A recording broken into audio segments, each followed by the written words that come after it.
Hello, my name is Kushal Manjunatha and today I will be presenting my solution for past task 8.1 which focuses on the account management system.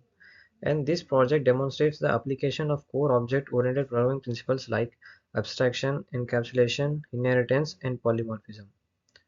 So to begin with the overall solution, the account management system is a console-based application designed to manage financial transactions using object-oriented programming principles.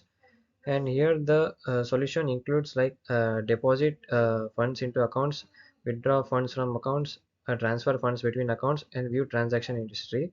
It also has a key classes like account, which represents a bank account storing account numbers, balances, and includes methods for deposit, withdrawal, and balance retrieval. And here in the transaction class, an abstract base class for all transaction, ensuring consistent structure and behaviors like execution and rollback. And here in the derived transaction classes, it includes deposit transaction, withdraw transaction, and transfer transaction, implementing specific logic for each type. And the next in the bank class, it manages and executes transactions while maintaining a history. And going on next, here it is a class diagram for the program. And here in the account class, it represents an individual bank accounts which has attributes like account number and balance, and methods like deposit of amount, withdrawal of amount, and get balance of amount, and print of amount. And next in the transaction class, which is abstract, serves as a blueprint for all financial transaction, ensuring a consistent structure.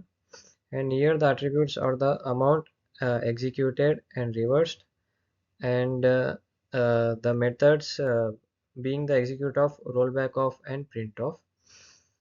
And the next one is derived transaction classes. These are the derived transaction classes. Like first one, here it is the deposit transaction, which adds funds to an account, and the attributes are like account and which overrides execute of and print of.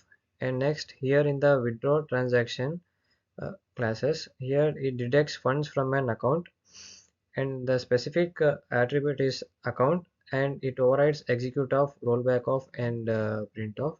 And the next one is the transfer transaction, which transfers funds from one account to another, and here the attributes are from account and to account.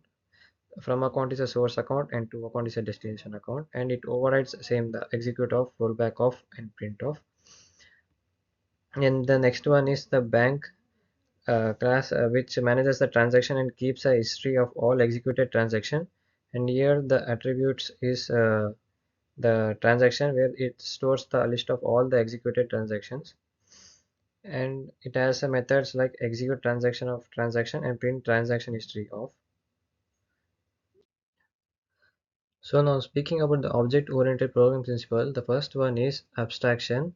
Here the system hides the implementation details of transaction and accounts behind simple methods like deposit, withdraw, and execute transaction. And example like user interacts with the high-level methods to perform actions, while details like validating amounts or updating balances remains hidden. And the next one is encapsulation. Here the system safeguards data by restricting direct access to account balances and transaction execution. Example like the account class uses private fields like balance and public methods for controlled access, ensuring data integrity. And the third one is inheritance. The transaction class serves as a base class, providing a common structure for all transactions, and the deposit transaction, withdraw transaction, and transfer transaction inherits from it. Example like all transaction types share behaviors like execute and rollback, but override them with a specific functionality. And the next one is polymorphism, as the system uses polymorphism to handle different transaction types through a common interface. So the programming example is given here, and the bank class works with the transaction type, enabling it to process deposits, withdrawal, and transfers without knowing their specific implementation. And so here these are the examples for all the object oriented programming principle. Here the first one is the example for programming example, which is included in the code for abstraction. This is for encapsulation. and this is for inheritance and polymorphism. So to conclude, this project demonstrates how object-oriented programming principles such as abstraction, encapsulation, inheritance, and polymorphisms can be effectively applied to solve real-world problems, and the modular and scalable design ensures the system is robust and adaptable for future enhancements. Thank you.